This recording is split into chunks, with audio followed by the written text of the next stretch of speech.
Assalamualaikum students, my name is Waqas and I am going to start physics course of 9th, 10th, first year and second year। सबसे पहले हम लोगों को पता होना चाहिए फिज़िक्स क्या है। इसी वजह से आज का मेरा टॉपिक है व्हाट इज़ फिज़िक्स। फ़िज़िक्स क्या है। 9th क्लास से ये सब्जेक्ट आप लोगों के सिलेबस का हिस्सा बना दिया जाता है। मैक्सिमम केसेस में ये देखा गया है कि बच्चों को ये सब्जेक्ट टफ महसूस होता है। ऐसा क्यों है, क्या है इस सब्जेक्ट में ऐसा? तो इस वीडियो में हम लोग फिज़िक्स की कुछ बेसिक्स को सीखने की कोशिश करते हैं। अगर आप लोगों को इस सब्जेक्ट के फैक्ट्स और इम्पोर्टेंस का अंदाज़ा हो जाए तो खुद ब खुद आप लोगों का इसमें इंटरेस्ट भी पैदा हो जाएगा। तो सबसे पहले हम लोग बात करते हैं फ़िज़िक्स वर्ड कहाँ से डिराइव किया गया है। तो फिज़िक्स को 15th सेंचुरी की ग्रीक लैंग्वेज के इस वर्ड से डिराइव किया गया है जिसका मतलब है फ्यूजिस। और फ्यूजिस का मतलब होता है नेचर। तो फिज़िक्स के बारे में हम ये कह सकते हैं, फिज़िक्स एक ऐसी साइंस है जो आपको नेचर के लॉज देती है। नेचर में जितने फिनोमिनाज हो रहे हैं वो कैसे हो रहे हैं, इसका जवाब आपको फिज़िक्स देती है। अगर हम सादा अल्फाज में फ़िज़िक्स की डेफिनेशन करें तो वो है physics is that discipline of science which tell us how our universe behave. आप अपने इर्द गिर्द नज़र दौड़ाते हैं तो आपको काफ़ी तरह के नेचुरल फिनोमिनाज दिखाई देते हैं, जैसे रात के बाद दिन का आना, समुंदर में लहरों का बनना। आप मेरा इमेज देख पा रहे हैं, आप मेरी आवाज़ सुन पा रहे हैं। जब आप शीशे के सामने खड़े होते हैं तो आपको अपना इमेज दिखाई देता है। अगर आसपास आप देखें तो कितनी गाड़ियाँ चल रही हैं, ये किन कवानीन के तहत चल रही हैं। तो इसका अगर आपको जवाब चाहिए तो और साइंस नहीं बल्कि सिर्फ फ़िज़िक्स ही आपको इस सब का जवाब देती है। और अगर हम बात करें फ़िज़िक्स की एक्चुअल डेफिनेशन की तो फ़िज़िक्स के दो मेन कैरेक्टर हैं, मैटर और एनर्जी। मैटर और एनर्जी को ही हम फिज़िक्स में मेनली डिस्कस करते हैं। अगर हम इसकी एक्चुअल डेफिनेशन की तरफ चलें, the branch of science which deals with study of matter, energy and there interaction. Matter, energy और ये आपस में किस तरह ताल्लुक़ रखते हैं, ये सब कुछ आप फिज़िक्स में मेनली तौर पर पढ़ते हैं।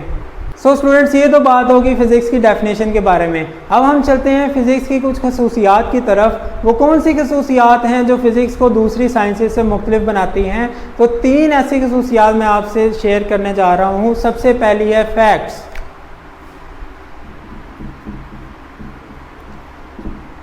फैक्ट्स का मतलब है फ़िज़िक्स में आप जितना भी इल्म पढ़ते हैं वो सारा फैक्ट्स पे मुश्तमिल है। फ़िज़िक्स में कोई भी बात बिला वजह नहीं बयान कर दी जाती, बल्कि साइंटिस्ट पहले नेचर के इवेंट्स को ऑब्ज़र्व करते हैं, फिर उस पे एक्सपेरिमेंट्स करते हैं और फिर ही कोई लॉ देते हैं।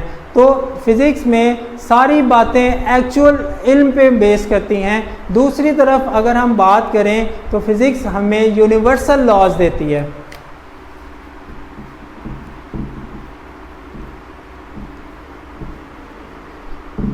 यूनिवर्सल लॉज का मतलब है फ़िज़िक्स में आप जितने भी लॉज पढ़ते हैं या जितना भी इल्म पढ़ते हैं वो सारा यूनिवर्सल है। ये ऐसा नहीं है कि पाकिस्तान में फ़िज़िक्स के लॉज कुछ और हों, इंडिया में कुछ और हों, यूएसए में कुछ और हों, ऐसा हरगिज़ नहीं है। फ़िज़िक्स में आप जितनी भी बातें पढ़ते हैं, अगर आप ग्रेविटेशनल एक्सेलरेशन की बात करें तो उसकी वैल्यू पूरी दुनिया में एक स्टैंडर्ड इस्तेमाल की जाती है, 9.8 मीटर पर सेकेंड स्क्वायर। तो स्टूडेंट, तीसरी खसूसियत की अगर हम बात करें तो वो है नो डायनामिक लॉस।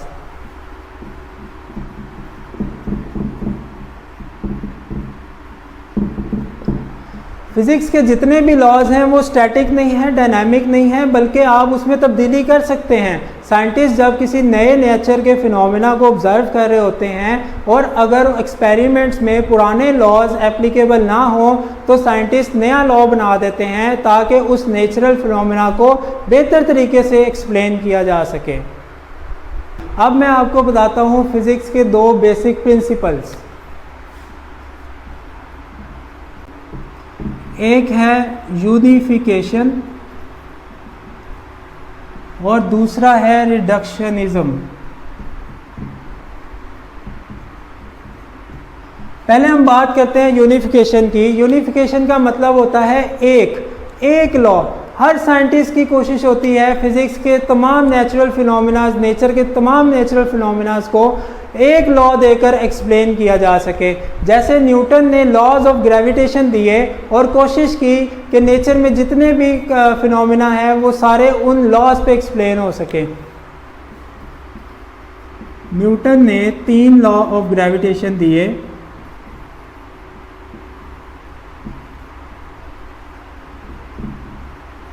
और कोशिश की इनके ज़रिए एप्पल का फॉल होना भी एक्सप्लेन हो जाए, मून या अर्थ की रेवोल्यूशन भी एक्सप्लेन हो जाए,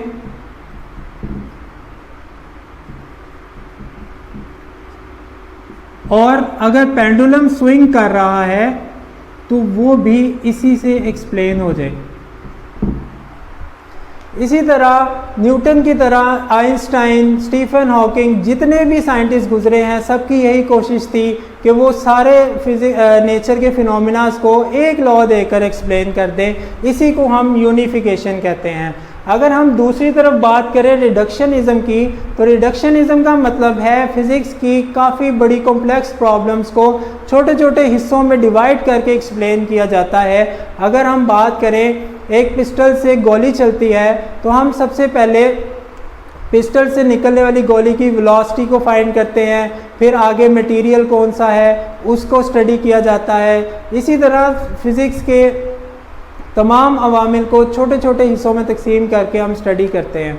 तो ये सारा स्टूडेंट्स आपको फ़िज़िक्स का इंट्रोडक्शन दे दिया है मैंने। आइंदा आने वाली वीडियो में फ़िज़िक्स की फ़र्दर ब्रांचेस के बारे में बताऊंगा।